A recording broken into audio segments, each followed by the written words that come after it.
Hi, everybody, and welcome to my masterclass series video number 3. And in this live broadcast, I'm going to be discussing grief, anxiety, and this idea of being strong, which everybody gets told when something bad happens to them. So just before I talk about those things, I wanted to just talk and recap on what grief actually is. I spoke about this in masterclass number 1, just to remind you that grief is the normal set of feelings that you have after any heartbreak that you've gone through. What is not normal is people's reaction to you and society's tools that they give you and tell you and expect from you in your heartbreak.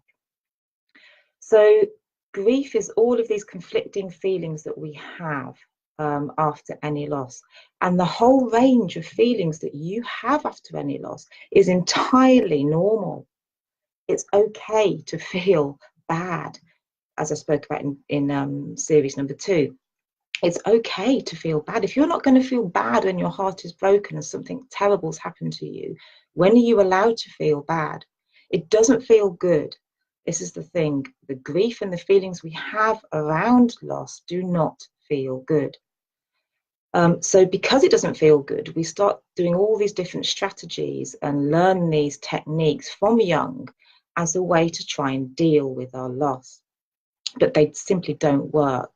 These things that we use don't work to fix us, because we constantly think we need to fix how we feel. And this is the other thing. Grievers do not need to be fixed because there's nothing wrong with you.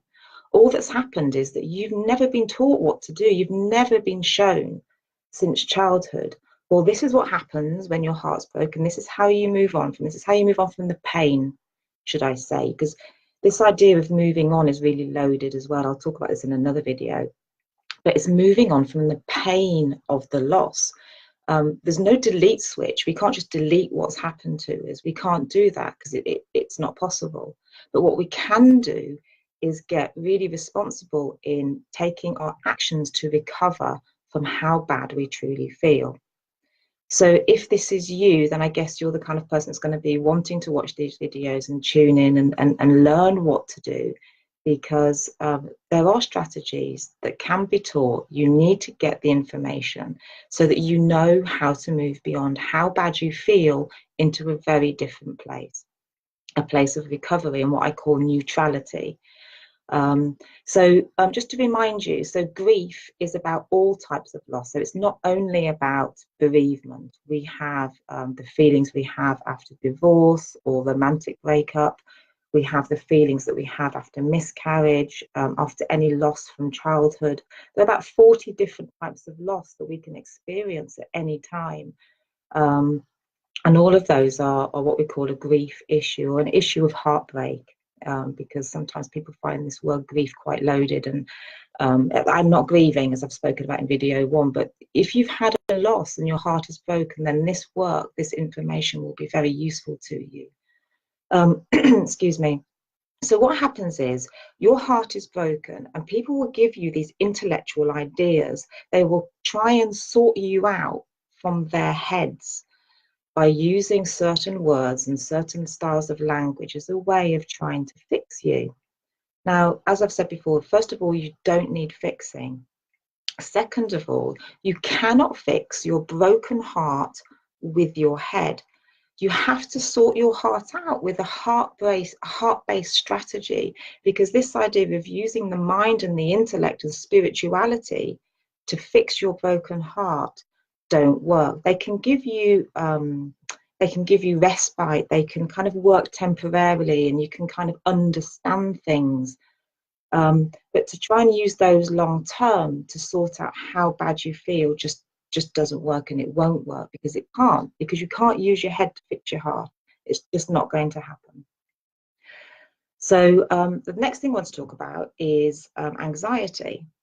There's a lot of videos out there, a lot of information out there at the moment about anxiety and how bad people have this issue of anxiety. Of course they do, because anxiety comes from a grief issue. If you have had a lot of loss in your past, it is very difficult to stay in what we call the present moment of now. Now, being in this present moment of now, if I kind of do this little square here, and if you put the words now in here, and then over here we have your past, and over here we have your future. When grief has happened to you, and that is lots of grief or lots of loss since childhood, it keeps you locked in this past place here. So when you are stuck in here, what happens is you start having reviews and regret and remorse, and you're going over your past or having past arguments or past memories, replaying scenarios in your head, giving them different endings, or talking to that person even though they're not here anymore, going over bad stuff, and that is over here in the past. So we're not only doing that about one of our losses, we're doing this over many different things. So we can bounce around from this loss to that loss, from that argument to that replay, which isn't very good. So we're here, if we're in the past 100% of the time, 90% of that is filled with regret and remorse and sorrow, and only 10% of that time in the past is filled with fond and happy memories. So that is over here, that's your past. And then we've got the now, which I spoke about. Then we have the future over here. So this future place, when you're here, you're there 100% of the time as well. 90% of this time that you're in the future is filled with anxiety, fear, and worry, and this idea of what about me? Because whenever you have any loss, the survival mechanism, the survival instinct kicks in. And the first thing that we think of, as well as reviewing the relationship, is what about me? What's going to happen to me? And so we'll then go into massive fear, anxiety, and worry.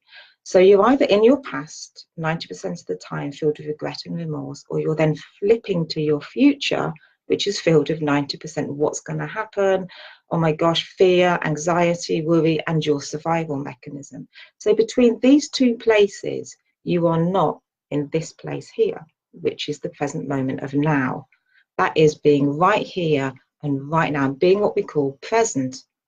Now, you can't get present by using willpower, although you can stay there with willpower for short amounts of time. But it's virtually impossible to kind of think your way, using your mind, into this position of the present moment of now.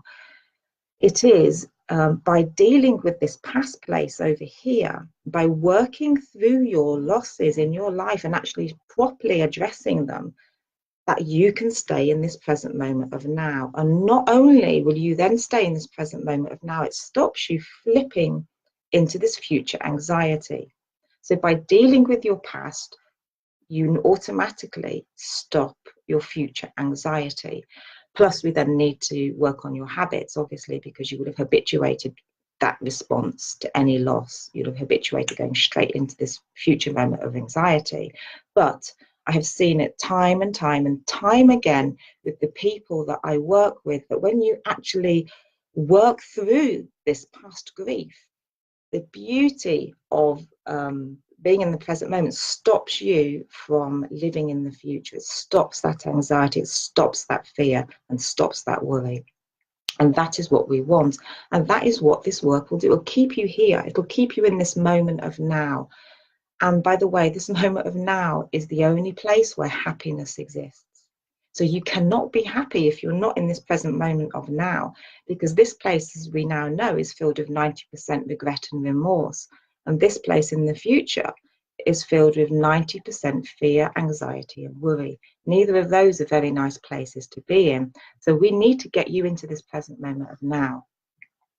And it takes specific strategies to do that. You can't divert yourself into the present moment of now. Meditation is very helpful, but you can't meditate all the time. You still have to reside in the present moment of now. And I've taught meditation teachers as well who have had lots of grief issues. So you actually need to still address your grief in order to get more out of your mindfulness, more out of your grief. More out of your meditation practice, more out of any good practices that you have. You will get so much more out of them when you stay in this moment of now, nearly most of the time. So you can see some things on the board behind me. So I've got the words be strong or be human. And I've written that because, as I spoke about in video 1 and video 2, people will say all sorts of things to you when your heart is broken, and they're intellectual ideas. So we've spoken about people telling you, don't feel the way that you do, so don't feel bad, focus on the good. They'll tell you to go and get another one, or to replace your partner, or just go out and get another pet, or go and try for another baby, all these outrageous things that people will say to you. Or we get this idea of comparison. So people will say to you, oh, well, just be grateful that you're not that person over there. So now we've got the myth or the lie, using the proper word, of being strong. So this idea of being strong is ridiculous, because if you are strong, in my book, it means that you actually have the courage to actually just be as you are right in the moment of however the emotion is. But the idea that people will give to you about being strong is to hold it in, to just kind of keep it all together. Don't show any emotion. Just keep going. Be strong for your children. Be strong for your parents. Be strong for your partner. Be strong, or just be strong. Be a strong woman. Be a strong man. You can do this. But what if, as I said to you before, first of all, being strong or be human, take your pick. Well, obviously, there's only one answer to that. But what if we had more energy if we just felt what we needed to do? Of course, we need to carry on and look after the kids, or carry on and do whatever we need to do, make arrangements. But what if doing that, crying, or doing that, talking about it, talking about what's happened to us, gave us more energy and brought us back into this present moment a bit more, which is much more of a real place to be and a much more of a functional place to be. But this idea of being strong keeps people completely trapped, because they feel that if they let go, that something bad will happen. But it doesn't. This is this language of loss that people use to keep themselves, just hold it together. If I just keep going, if I just keep it all together, I'll be okay. But actually that causes so many problems in the long run, that being strong just doesn't work as an idea or as an action. So behind the pink slip here, if I can do this without knocking the board over, this is the other thing that people will say to you after a loss, which is, I know how you feel, which is very frustrating when people say, and I fully understand if you actually want to get really angry when someone says this to you. Nobody will know how you feel. If you said to someone, I've broken up with my partner, my marriage has ended, or I've just had a miscarriage, or my mum's died, or some tragedies happened in your family, you will often get the response from someone, well-meaning in their book, but it's not helpful, that I know how you feel because the same thing has happened to me. The thing is that no one will know how you feel. No one could possibly know how you feel. They can just about probably know how they felt when the thing happened to them. But every relationship is completely different. So my relationship with my partner is going to be very different to your relationship with your partner. So I might be able to understand that, oh, it must be really painful for you to go through a divorce or a breakup, but I certainly don't know how you feel, because your relationship was entirely different to my relationship, because you two are very different to those two. So the same with any miscarriage or any bereavement, nobody knows how you feel. And when people say this to you, it stops you talking. So it bottles things down again, along with just be strong, don't feel bad, oh, there's plenty more fish in the sea, oh, you can go and get pregnant again. All of these terrible things that people will say to you, well-meaning things. I'm sure people don't mean to hurt us, but people just don't know what to say. I know I've said these things before I got trained. I didn't know what to say, so I just said what I was taught and what everybody seemed to say. So being strong doesn't work. I know how you feel. No, you don't. I can just about think about how I feel. You don't know how I feel. You know how you felt, if you can remember. So don't say it's not helpful. Nobody will know how you feel. So this is all part of this language of loss that keeps people trapped. It keeps you trapped in your heartbreak. It keeps you stuck. and we don't want you to get stuck. We need you to move beyond the pain of where you are now into a very different place, into this place of neutrality, where you don't have these massive highs and you don't have these terrible lows, just this really neutral, peaceful place. The last thing on the board, which relates to the person in jail here, is this other word that people use a lot, and it is the word guilt. And it's always misused. So people will say things like, oh, I feel really guilty because, and they'll say the reason about why they feel guilty from something that happened to them or something that went on in the past. It might be something like, I feel really guilty that I didn't go and visit my mum in the last few days before she died. I didn't know she was going to die. Or it might be, I feel really guilty about the fact that I have to work because and I'm not with my child, so I feel really heartbroken about that. I feel really guilty. Whereas what I will say to people is the Webster's dictionary definition of the word guilt is the intention to cause harm. So did you intend to harm your, as the story I just said, your mother by not visiting her before she died? And of course the person will say, God, no, of course I didn't. So then I'll rephrase that word to say, well, maybe you're heartbroken that you didn't get there in time, that you didn't know, and you wish that you did, that your mum was going to die. You just didn't know. Had you known, you would have taken different actions. Yes, that's what it is. So straight away, we've gone from this idea of guilt. So this is an intellectual concept. I feel guilty I didn't visit my mum, into, are you heartbroken that you didn't get there, that you wish that you had done something different? The person will go, yes, that's what it is. So straight away, we've got an emotion, we've got a feeling, and we can start recovering from that. But if you're stuck in your head with this idea of guilt over anything that's happened to you or that you may have done, if it wasn't an intention of harm, then it's the incorrect language that you are using, and it will keep you in here. So if we use the incorrect language, you stay in jail. And as you can see, the person on the board is so thin that all they've got to do is let go of the bars and they can walk out of jail. So it's you that's holding you in. It's this language that you use to keep yourself in jail. And it's not a nice place to be in. It's one that you shouldn't be in. You don't need to be in. You certainly don't deserve to be in jail over the things that have happened to you. Now, say there are some things in your past that you do feel guilty about. You did intend to harm that person for any reason. That doesn't mean you stay in jail either. Then it's an apology.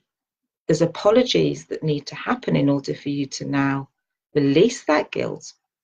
So there's another language of loss there, and talking about apologies and the word sorry is a whole other teaching, which I'll do another time. So guilt does not mean that you stay in jail, because you shouldn't have to stay in jail no matter what's happened to you. And it's this language that keeps us trapped there. This language, this idea of being strong, keeps us in jail. Waiting for time to heal you keeps you in jail. People telling you, oh, I know how you feel, when it keeps you trapped. Oh, but you don't know how I feel, and it makes you feel really off because nobody knows how you feel. That keeps you in jail. People telling you not to feel bad keeps you in jail. Living in the past or living in the future keeps you in jail. So all of these concepts, no wonder you are stuck. No wonder you just keep going around in circles with little bits of high for a while and you feel okay, and then you come back to feeling really bad again. Or you're just always feeling bad with tiny blips of goodness. Neither of those are okay. This is your life, and then you are not meant to stay stuck in grief. You are not meant to stay in heartbreak because of what's happened to you. You just need to learn what to do to move beyond the pain of your loss. So thank you for watching. I hope that this masterclass video has been helpful. It's been of service to you in some way. Look out for my final video on Monday, and I'll also have a special announcement to make on that video. Thanks for watching, and I hope to see you on Monday.